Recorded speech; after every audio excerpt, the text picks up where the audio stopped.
최근 금값이 미쳤습니다. 지난 금요일엔 너무 높아져서 직접 캐처를 했었는데요. 금 1온스당 4,349달러까지 올라갔습니다. 시계열을 넓혀서 1년 동안의 그래프를 봐도 크게 올랐습니다. 1년 동안 2,541달러에서 4,213달러로 거의 쉬지 않고 우상향했습니다. 미중 환세 전쟁, 지정학적 이슈, 최근 미국 내 지역은행의 신용 경세까지 겹치면서 안전자산인 금에 투자하는 개인, 기관, 국가가 많아졌습니다. 이런 상황에서 금을 투자하시는 분들은 4가지 정도 알고 가시면 좋습니다. 첫 번째, 국내 금 가격과 국제 금 가격의 괴리율, 두 번째, 금의 밈자산화, 세 번째, 역사적인 금의 속성, 네 번째, 그래서 어떻게 해야 할지까지 제 의견도 공유드립니다. 10월 17일 금융감독원에서 국내 금 투자 상품 소비자 경보 발령을 내렸습니다. 어떤 내용인고 보니 금 투자 상품의 기초 자산이 국내 금 가격을 추종한다면 주의할 것을 경고했습니다. 이유는 간단합니다. 국내 금 가격이 국제 금 가격보다 지나치게 비싸게 거래되고 있기 때문입니다. 흔히 이걸 김프, 김치 프리미엄이라고 부르죠. 올해 들어 국내 금 현물 가격은 1g당 21만 8천원으로 연초 대비 무려 69% 상승했습니다. 반면 국제 금 가격은 원화로 환산했을 때 19만 3천원, 상승률은 53% 수준에 그쳤습니다.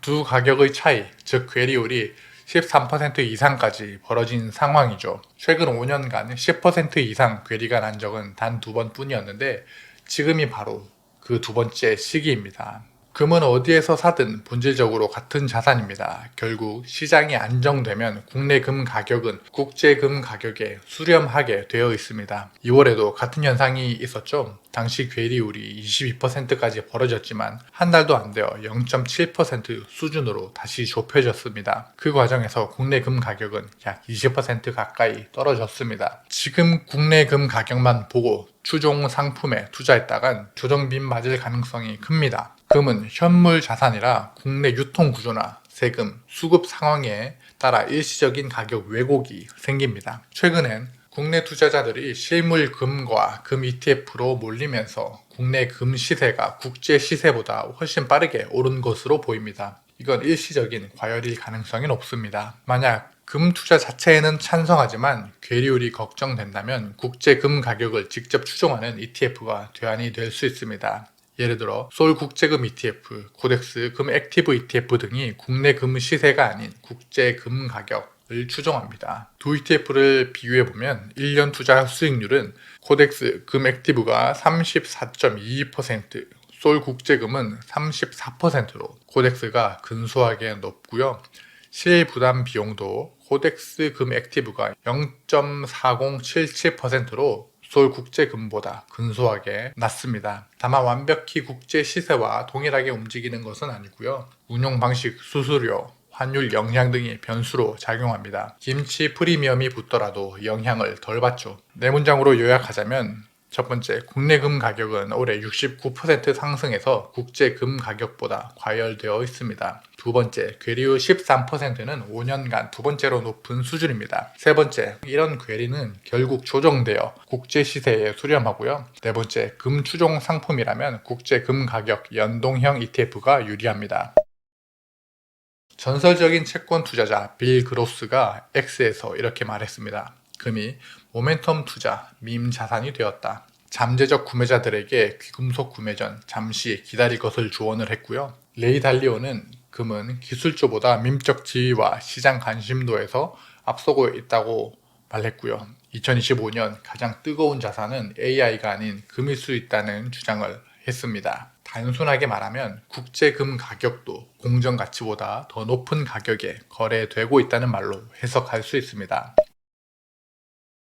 역사적으로 금은 전쟁, 인플레이션, 금융위기 등 불확실성이 커질 때 빛을 발휘했습니다. 예를 들어 1970년대 스태그플레이션 시기에 금 가격은 10년간 약 15배 상승했고요.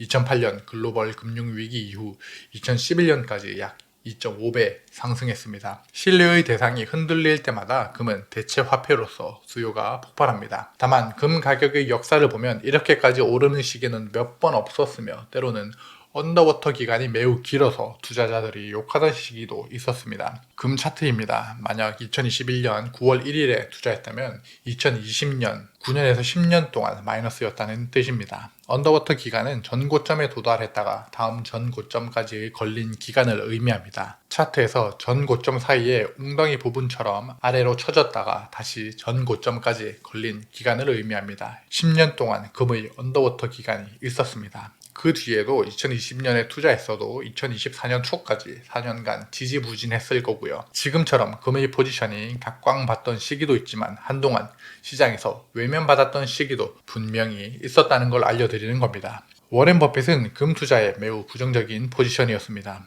금은 땅에서 캐 올린 다음 다시 땅속 금고에 넣는다. 그리고 누군가를 고용해 그것을 지키게 한다. 아무런 생산도 하지 않으면서 단지 바라보기만 하는 자산이다. 만약 내가 100년 전에 금 1온스를 샀다면 지금 그건 여전히 1온스일 것이다. 하지만 그 돈으로 코카콜라나 팜을 샀다면 지금은 매년 수익을 내며 성장하고 있을 것이다. 라면서 금을 비생산적 자산이라는 시각으로 바라봤습니다. 금은 자산의 보험이지 엔진이 아닙니다.